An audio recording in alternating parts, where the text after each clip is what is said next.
How would you describe the crux of European reliance on American military capabilities? Where are those areas where dependence is greatest and most severe? It's essentially three areas. The first is leadership. There's a lot of disagreement around that table of 32 allies, and without a big ally like the United States trying to drive consensus and put its thumb on the scale, it's quite difficult to get people to rally around a position.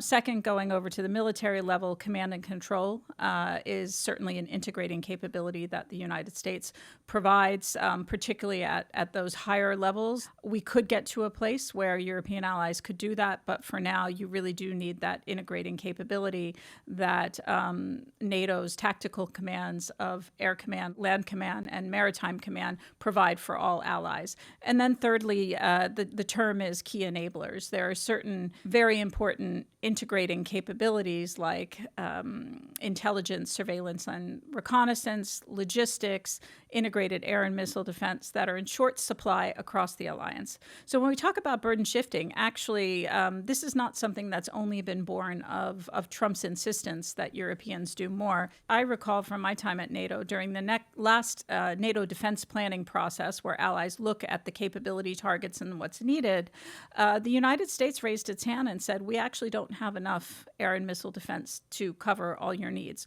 We actually do not have enough naval surface ships to take on the burden that you're asking us to. So it's not just politics that's driving this burden sharing and burden shifting. It is actually the fact that in some cases and in some capability areas, the United States itself is overstretched. Do we blindly follow these NATO targets, which assume the US is locked in for years to come?